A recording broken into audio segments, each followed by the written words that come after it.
What's going on, everybody? This is your boy, the Sports Dr. Spock, Mickey Coleman, and the guy you see to the left of me, of course, is Charles Barkley, who was recently on Club Shay Shay, and he talks about how he believes 80% of professional athletes are going broke. Hmm. Let's see what Charles has to say about this. First was an idiot when I got my money. Yeah. I had like 3 or 4 cars. And Dr. J says, how many of those cars can you drive at the same time? I said, what do you mean? He says, how many of those cars you got to drive at the same time? I says, 1. He says, well, why you got 4? He said, Chuck, this money got to last you for the rest of your life. He says, this money got to last you the rest of your life. He says, son, don't waste all your money on cars. Everybody know who you are. Wow. He said, if you pull up in a Kia, they know, oh, that's Charles Barkley. If you pull up in a Mercedes-Benz or a Rolls-Royce, that's Charles Barkley. Mm-hmm. But the problem is that money, it's not the fact that you can't afford that car. Right.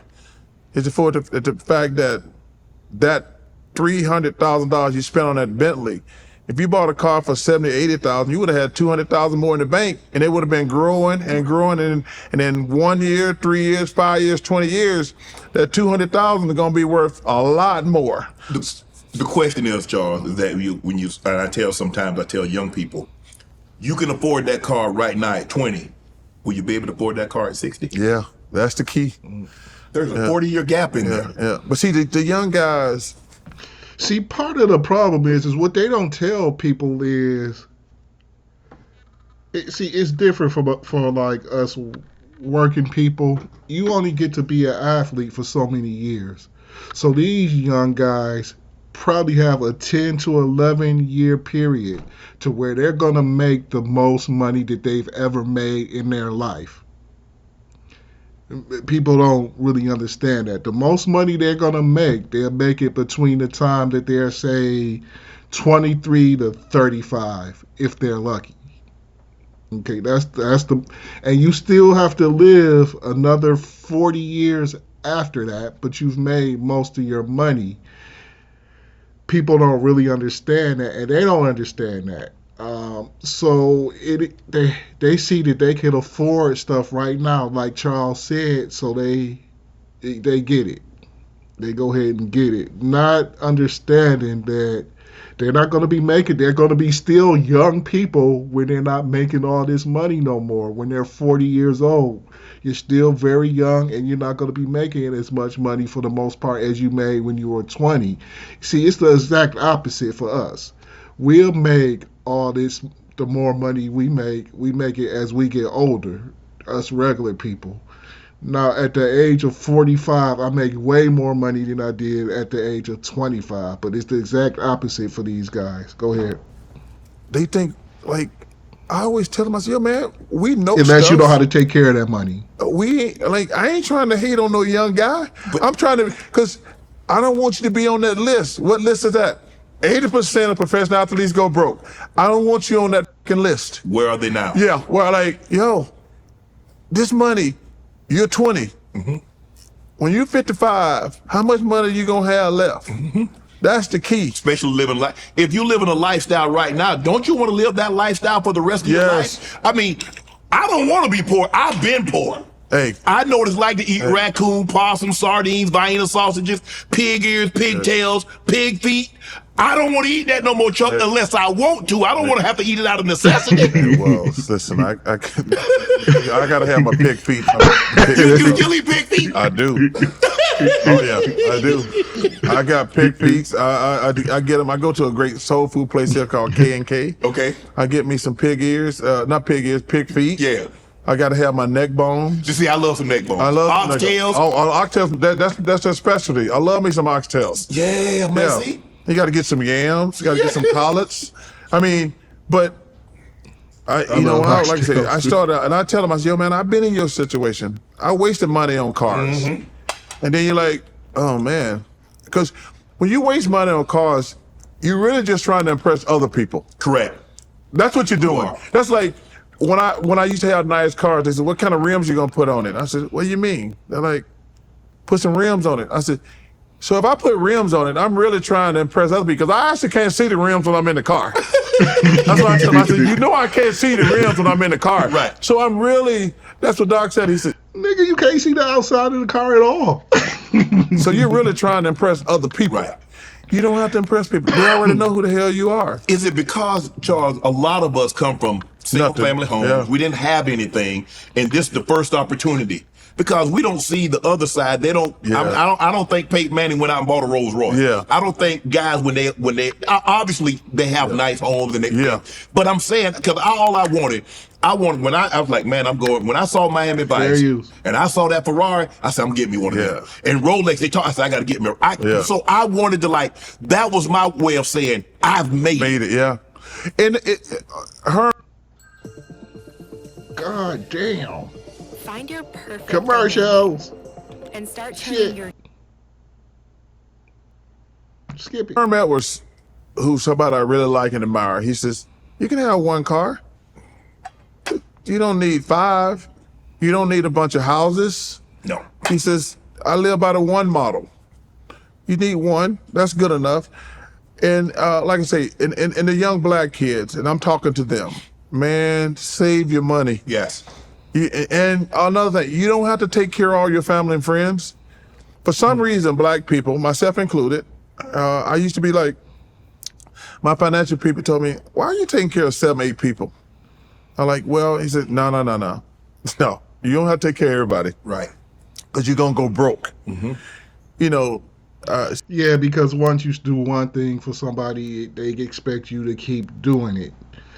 And that's is our mentality in the black community. We got to help everybody. And why do we do that? And because when we go broke, who's going to help us? Who's going to help us? You're the cash cow. Only help a couple people or put them in position to where they can help themselves. I think that would be the best thing to do, because honestly, the thing, if I ever got rich, or with this YouTube, after all y'all subscribe after seeing this video, subscribe to me, and I blow up, I might be doing the same thing, because it's a lot of people I got love for that I might, have to help out. So I see what he's saying there. He included himself when he said that.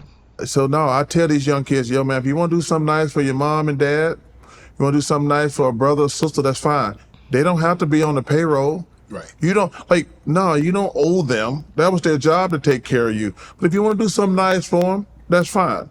Grant Hill, his mom. Yeah. Rest in peace. Gave me the best advice ever. I said, because we were at the Olympics actually here in Atlanta in '96. And her and Calvin had came down for a couple games. They said, well, Chuck, we're gonna be here a couple days and we got to get back to work. And I said, Grant just signed the first $100 million contract in NBA history. She says, sit your ass down, Charles. I said, Miss Hill. He says, Charles, I'm gonna just give you some advice. Do not start taking care of your family and friends, because number one, they're never gonna stop, and it's gonna ruin all your relationships. Did I just say that? Mm-hmm. I said, what do you mean? He says, when you start giving people money, they're never gonna ask you for money one time. Right. But she said, the second thing is, no matter what you do for them, the first time you tell them no, they hate you. And I said, what? And I had to learn. People who I have been giving money to, the first time I told them no, they like, no, we're not friends anymore. Yeah. That was a tough and painful lesson for me. Give Junior Bridgman some credit too. People don't know who that is. Well, every time I see Junior, I say thank you, because Magic is kind of taking over now. Oh, yes. But Junior was a good player, but his portfolio, owning all those restaurants, probably being the first billionaire athlete, to be honest with you. Him, Dave Bing, and also is amazing businessman. But Freddie every Johnson. time I see Junior Bridgman, for a guy who didn't make a ton of money, That's what's so impressive. Yeah, and didn't have the name. to learn how to handle business, and he's probably got 500 to 1,000 restaurants now, and does it so low key. Does it so low key. Like every time I'm around here, I try to pick his brain Right. because the one like it's different now because these guys make so much money. Yeah. I said back in our day, I says, dude, and I'm not poo-pooing on this either. I want to make it clear because when I say it, it's gonna sound stupid. The most money I made was $5 million. That was my last year. Right. I says now that's below the minimum. I says to be a businessman in our day and become a billionaire, you are great at business. Right. You are great at business. And he wasn't a name. People wanted to attach themselves to Magic. Yes. People wanted to attach themselves to Mike. Yes. He was Junior Bridgman. Just a great businessman and a good dude. Here's to me is one of the greatest stories ever. And if I was the NBA, I would bring him in every year to my teams, and say, guys, because what people don't understand, Junior Bridgman, I believe, only made about $600,000 in his career, for his playing days. He played a while, and it is good money, but it's not what they make now. You make that in the G League. You make $600,000 in the G League. I believe he made a couple $1 million through his career.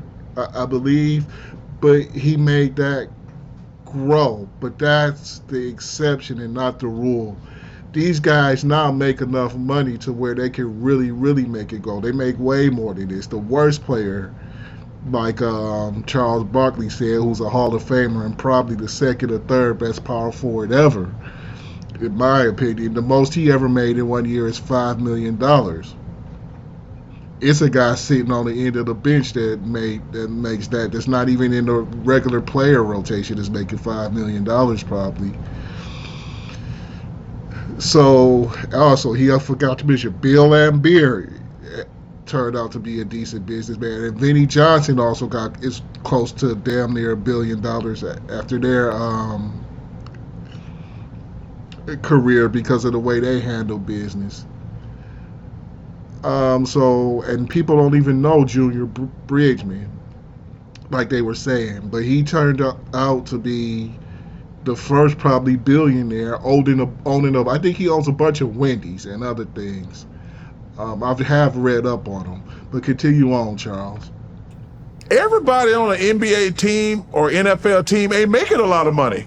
True. Or ain't gonna play a lot of years. 10, 15. The average in both sports, the average year is about 4 years. Those are guys who need a Junior Bridgman. That's like, I was watching the draft last night, and this always annoys me about young kids. I was like, these dudes got Louis Vuitton shirts. Iced out. And I don't mind a little ice, but too much ice. They got kids. Dior That's what they go shoes. spend the money in. Yeah. I says, they do know that money ain't gonna last forever, right? Get you a pair of Nikes. I'm not paying for no Dior shoes. But you gotta be nice. Cause you had that cranberry suit on. You were nice, Chuck, with that little skinny tie. There's nothing wrong with a nice suit. Want to join Club Shay Shay? Become an official member. Yeah, I think that'll be it for this video. You go ahead and join Club Shay Shay if you like. But this is your boy, the Sports Dr. Spock, Mickey Coleman.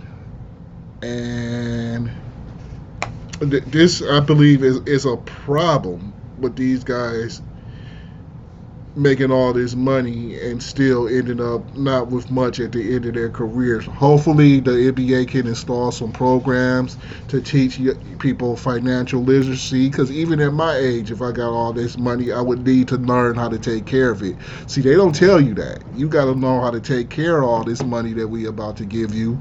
Otherwise, you pretty much is going to give it right back. Divorces, cars, children and child support. It's just so many things that destroy these guys' fortune. This is your boy, the Sports Dr. Spock. Hopefully you enjoyed this video, and if you did, hit that like button and go ahead and subscribe to this channel and the Sports Doc Radio channel. Until later. I am going, y'all.